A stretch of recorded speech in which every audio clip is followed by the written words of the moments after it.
राधे राधे. तर हल्ली ना खूप जास्त ऊन आहे आणि त्याच्यामुळे सनस्क्रीन लावणं ना खूप गरजेचं आहे. आणि सकाळची सुरुवात मी सनस्क्रीन लावण्यापासूनच केली होती. आज म्हणजे आज 2-3 दिवसापासून मी हे सलग लावते.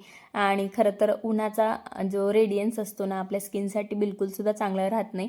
त्याच्यामुळे मी सनस्क्रीन आवर्जून लावते. आणि का लावण्याचं कारण, आधी काय मी सनस्क्रीन वगैरे असल्या कुठल्याच गोष्टी लावायची नाही, पण हल्ली घरात जरी असली ना तरी लावून घेते. आणि पावसाळ्यात आणि हिवाळ्यात तर मी सहसा करून लावत नाही, पण उन्हाळ्यात जे आहे ना ते सनस्क्रीन लावतेच.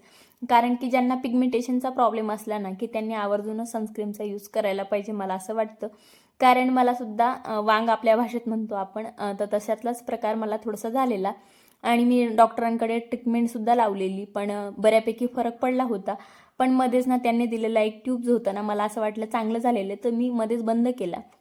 त्याच्यामुळे काय झालं माहिती आहे का, तो डाग मला परत आला.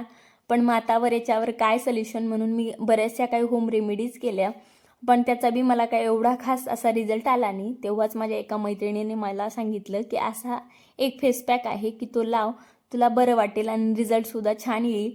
तर मग तो सुद्धा मी लवकरच तुमच्याबरोबर शेअर करणार आहे. आणि जर तुम्हाला खरंच वाटतं की 2-3 जरी कमेंट आल्या ना, तर मग मी नक्कीच आहे तो फेस पॅक तुमच्याबरोबर शेअर करेल. आणि मला बऱ्यापैकी त्याचा रिझल्ट जो आहे तो वाटला. आणि आज सकाळीच ना इकडं ना भजींची आमट्याची तयारी करते. आणि आज ना पांढरा भात, भजींची आमटी आणि पोळ्या असा काहीसा मेन्यू होता. आणि हो, तुम्हाला माझे मिनी ब्लॉग कसे वाटतात कमेंट करून मला नक्की सांगत जा. आणि हो, तुम्ही लाईक करायचं विसरून जातात, तर चला म्हटलं ती सुद्धा आज आठवण करून देऊया.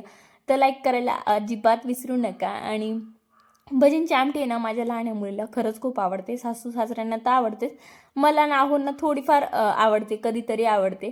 एवढीशी काही आवडत नाही. इकडे लगेच सकाळी सकाळीच असते, ते घाई असते आणि काही काम सोपं करायला जातो तर अवघडसुद्धा होऊन जातं. त्याच्यातलंच हे म्हणजे इस्त्री करायला लागली, कारण मी काल जे कपडे होते ना ते गरम पाण्यात टाकले होते. चला इथं एंड करते.